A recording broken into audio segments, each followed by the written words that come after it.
Break के बाद आपका स्वागत है। महाराष्ट्र की सियासत, मराठा आंदोलन एक बार फिर से गेम चेंजर साबित होने वाला है, क्योंकि जिस तरह से मराठा आंदोलन को लेकर लगातार नेता एक दूसरे पर हमलावर हैं, उससे साफ है कि आगामी विधानसभा चुनाव में मराठा आरक्षण का मुद्दा बड़ा रोल प्ले करने वाला है।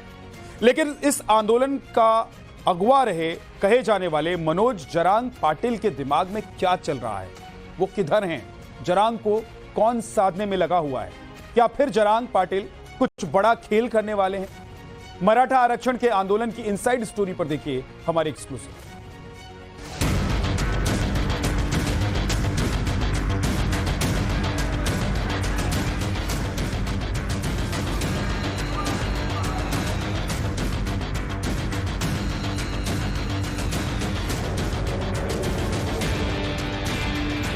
महाराष्ट्र की सियासत में लाखों लोगों की ये भीड़ एक बार फिर गेम चेंजर की भूमिका में आने वाली है। पूरे महाराष्ट्र के अलग अलग इलाकों से जुटी ये भीड़ मराठाओं की है। महाराष्ट्र की कुल आबादी का 32% हिस्सा इन्हीं मराठाओं का है। जाहिर है इतनी बड़ी आबादी और इतनी बड़ी तादाद अगर ठान ले तो सत्ता में बैठी सरकार से कुर्सी छीन ले, और जो इस भीड़ का मन मोह ले उसे सत्ता की कुर्सी पर यह भीड़ बिठा दे।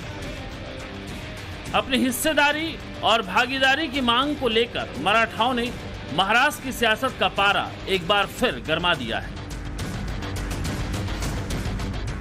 क्योंकि एक बार फिर महाराष्ट्र में सरकार चुनने का वक्त आ गया है। इसी साल महाराष्ट्र में विधानसभा चुनाव होने वाले हैं। महायुति और महाआघाड़ी के बीच सत्ता को लेकर एक बार फिर दो हाथ होने वाला है। जिसके हिस्से जितना बड़ा जनसमर्थन, उसके हिस्से उतनी बड़ी जीत। ऐसे में महाराष्ट्र का रूठा हुआ मराठा वोटर इस बार किसके पाले में खड़ा होगा, ये बड़ा सवाल है। मराठा आरक्षण को लेकर शांति आंदोलन के बाद जालना पहुंचे मनोज जरांगे पाटिल के पास अब इच्छुक उम्मीदवार आज से अपनी अर्जी के साथ मतदार क्षेत्र का डेटा सबमिट करेंगे और फिर वो इसके बाद इन अर्जियों को स्क्रूटिनी करेंगे और फिर हो सकता है कि इसके बाद जरांगे पाटिल अपने उम्मीदवारों का नाम तय करें। यानी मराठा आंदोलन के नेता मनोज जरांगे पाटिल का ये फैसला महाराष्ट्र की सियासत में नई कहानी लिखने की दिशा में बढ़ चुका है। यानी इसका मतलब ये हुआ कि अपनी आबादी के लिए आरक्षण मांगने वाला मराठा अब सड़कों से नहीं, सदन से अपनी मांग रखने वाला है। सिस्टम का हिस्सा बनकर वो अपनी लड़ाई लड़ने वाला है। यानी जरांगे पाटिल चुनावी राजनीति में आने वाला है। हमें अब सिस्टम का हिस्सा बनकर ही अपना अधिकार लेना होगा, यही अब जरांगे पाटिल का नारा है। हालांकि मराठा आंदोलन की अगुवाई करने वाले मनोज जरांगे पाटिल ने अभी पार्टी बनाने या चुनाव के लिए मैदान में उतरने का ऐलान नहीं किया है, लेकिन इसी महीने की 29 तारीख को वो इस विषय में कोई फैसला ले सकते हैं। जरांगे पाटिल को सिस्टम का हिस्सा बनने की जरूरत क्यों पड़ी? चुनावी राजनीति में आकर क्या जरांगे इस भीड़ को न्याय दिला पाएंगे? क्या महाराष्ट्र में मराठाओं को आरक्षण देना आसान है? अब तक मराठाओं को आरक्षण क्यों नहीं मिल पाया? क्या जरांगे के इस कदम के पीछे कोई बड़ा सियासी खेल है? ये तमाम सवाल जिनका जवाब हम इसी रिपोर्ट में तलाशेंगे। आरक्षण की मांग और खड़े हुए इस आंदोलन को थोड़ा इतिहास में जाकर समझते हैं। मराठाओं को आरक्षण देने की मांग 43 साल पहले यानी साल 1981 से चली आ रही है। इसके लिए मथाड़ी कामगार यूनियन के नेता अन्ना साहब पाटिल ने संघर्ष शुरू किया था। 22 मार्च 1982 को अन्ना साहब पाटिल ने आरक्षण की मांग के साथ मुंबई में विरोध प्रदर्शन किया था। उस दौरान महाराष्ट्र के मुख्यमंत्री हुआ करते थे बाबा साहेब भोसले। तत्कालीन सरकार ने मराठाओं को आरक्षण देने का वादा किया, लेकिन सरकार गिर गई और आरक्षण दिए जाने का वादा पूरा न हो सका। बताया जाता है कि अगले ही दिन अन्ना साहेब पाटिल ने आत्मसम्मान की वजह से खुद को गोली मार ली, क्योंकि उन्हें समझ नहीं आया कि वे अपने मराठा समुदाय को अब क्या जवाब देंगे। दरअसल इसी घटना के बाद सही मायनों में मराठा समुदाय ने आरक्षण के लिए अपने संघर्ष की शुरुआत की थी। 1990 के दशक में आया मंडल कमीशन। वीपी सिंह सरकार ने मंडल आयोग की सिफारिशों पर अमल किया और SC, ST और OBC को आरक्षण का ऐलान कर दिया। साल 1995 में महाराष्ट्र में राज्य पिछड़ा वर्ग आयोग बना। आयोग के अध्यक्ष बने जस्टिस एन खत्री।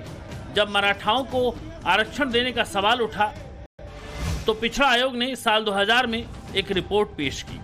इस रिपोर्ट में कहा गया कि मराठा समुदाय के कुछ उपजातियों के लोगों को ओबीसी के प्रमाण पत्र दिए जा सकते हैं। इससे मराठाओं के कुछ जातियों को ओबीसी के तहत आरक्षण का फायदा भी मिला। लेकिन मराठा समुदाय की जिन जातियों के जाति प्रमाण पत्र में कुणबी होने की बात नहीं लिखी थी, उन्हें ओबीसी कैटेगरी में शामिल नहीं किया गया। तो इसके बाद महाराष्ट्र में जस्टिस बापट कमीशन बना, जिसने पूरे महाराष्ट्र में सर्वेक्षण किया और साल 2008 में अपनी रिपोर्ट सरकार को पेश की।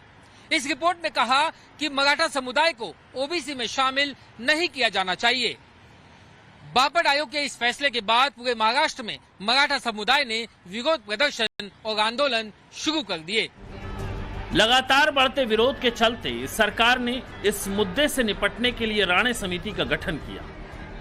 राणे समिति ने अपने सुझाव में कहा कि मराठा और कुणबी समुदाय एक दूसरे से नजदीकी से जुड़े हुए हैं। कुणबियों को आरक्षण मिल रहा है तो मराठाओं को भी आरक्षण का लाभ दिया जाना चाहिए। दरअसल मराठा समुदाय राजनीतिक रूप से काफी प्रभावशाली रहा है। इसी समुदाय ने महाराष्ट्र को सबसे ज्यादा मुख्यमंत्री भी दिए। ऐसे में उस समुदाय की मांग हाशिए पर रहे, ये भी हैरान करने वाला है। खुद शरद पवार इस समुदाय से हैं, लेकिन वो भी मराठाओं की मांग पूरी नहीं कर पाए। 1990 में मंडल आयोग की रिपोर्ट के बाद से ही आरक्षण की आग ने तूल पकड़ा। ओबीसी को आरक्षण मिला तो मराठा समुदाय ने अपनी मांगों में तेजी लाई। महाराष्ट्र में साल 2016 से 2018 के बीच आरक्षण की गूंज ज्यादा सुनाई दी। तब मराठाओं ने आरक्षण की मांग को लेकर जबरदस्त प्रदर्शन भी किए। लेकिन पहले यह आंदोलन पूरी तरह से गैर राजनीतिक आंदोलन था, लेकिन धीरे धीरे कांग्रेस और एनसीपी ने इसका इस्तेमाल देवेंद्र फडणवीस की सरकार को निशाना बनाने के लिए करना शुरू कर दिया। इसी साल 26 जनवरी को अचानक आरक्षण की मांग तेज होती है और मनोज जरांगे पाटिल अचानक सुर्खियों में आते हैं। मुंबई के आजाद मैदान में हजारों समर्थकों के साथ अनिश्चितकालीन भूख हड़ताल के साथ महाराष्ट्र में राजनीति गर्मा जाती है। जरांगे ने उस दौरान कहा था कि अगर सरकार ने मराठों को पहले ही आरक्षण दे दिया होता तो उन्हें सड़कों पर उतरने की जरूरत ही नहीं पड़ती। जरांगे की मांग थी मराठों को कुणबी उपजाति का प्रमाण पत्र दिया जाए और अन्य पिछड़ा वर्ग के तहत आरक्षण दिया जाए। चुनाव का माहौल और उस पर 32% आबादी के आरक्षण की मांग वाला यह आंदोलन महाराष्ट्र की शिंदे सरकार के लिए सिरदर्द बन गया। सरकार पर दबाव बढ़ा तो महाराष्ट्र में मराठा आरक्षण विधेयक पारित हुआ। सरकार ने मराठा समाज को एसईबीसी के तहत 10% आरक्षण देने का प्रस्ताव रखा। दोनों सदनों में एक मत से इस बिल को पास कर दिया गया। खास बात यह रही कि इस आरक्षण में ओबीसी आरक्षण से छेड़छाड़ नहीं की गई। आमचा प्रयत्न आहे की कुठल्याही परिस्थितीमध्ये मराठा समाजाला त्या ठिकाणी न्याय मिळाला पाहिजे आणि म्हणूनच आमच्या सरकारने 10% आरक्षण मराठा समाजाला दिलं। आम्ही ते टिकवून ठेवलंय, पुढेही आम्ही ते टिकवून ठेवणार आहोत। लेकिन सरकार की इस फौरी व्यवस्था से मराठा और जरांगे पाटिल ना तो सहमत हुए ना ही खुश हुए। जरांगे को मराठाओं की ताकत का एहसास था। उन्हें मालूम था कि अभी नहीं तो फिर कभी नहीं। इसलिए जरांगे ने मराठाओं के लिए परमानेंट सोल्यूशन की व्यवस्था के तहत मराठाओं को ओबीसी की श्रेणी से आरक्षण की मांग की। ओबीसी की श्रेणी से आरक्षण का सीधा मतलब था महाराष्ट्र की 52% आबादी के हक में हिस्सेदारी। महाराष्ट्र का ओबीसी समुदाय सड़कों पर आता, ओबीसी को साधे या मराठाओं को साधे। यही अब महाराष्ट्र में सियासत की सबसे बड़ी लड़ाई बनी। मराठा भाइयों का आरक्षण सुप्रीम कोर्ट में टिका रहे, इसके लिए हमारी सरकार, महायुति की सरकार एकनाथ शिंदे जी के नेतृत्व में पूरी प्रयास कर रही है। इसके अलावा हमने जस्टिसों का कमेटी बिठाया है और 3 करोड़ घर के सर्वे कर कर हमने लाखों मराठा भाइयों और बहनों को कुंभी सर्टिफिकेट भी दिया है। जो नेता महाराष्ट्र में मराठाओं के आज हित में बात कर रहे हैं, वो कई दशकों से मुख्यमंत्री थे, लेकिन उन्होंने अपने मराठा भाइयों बहनों के लिए कुछ नहीं किया। अगर किसी ने किया है तो एकनाथ शिंदे जी और महायुति की सरकार ने हमारा मराठा भाई और बहनों को न्याय दिया है। हाल ही में महाराष्ट्र सरकार के मंत्री और ओबीसी नेता छगन भुजबल ने बयान देकर मराठाओं को और भड़का दिया। छगन भुजबल ने कहा कि महागठबंधन की सरकार है, मराठा समुदाय को ओबीसी से आरक्षण देना संभव नहीं है। ओबीसी से कोई आरक्षण नहीं दिया जाएगा। 4 आयोग कह चुके हैं कि यह संभव नहीं है और सुप्रीम कोर्ट ने भी कहा है कि यह नहीं हो सकता। इधर मनोज जरांगे पाटिल आग बबूला हैं। उनका कहना है कि लोकसभा चुनाव में राज्य की जनता ने सत्ता में बैठी सरकार को सबक सिखाया है। अगर आरक्षण नहीं मिला तो विधानसभा चुनाव में भी जनता सबक सिखाएगी। त्या छगन भुजबळने सगळी शिवसेना मोडून टाकली, राष्ट्रवादी मोडली, आता नंबर आहे देवेंद्र फडणवीसच्या भाजपचा।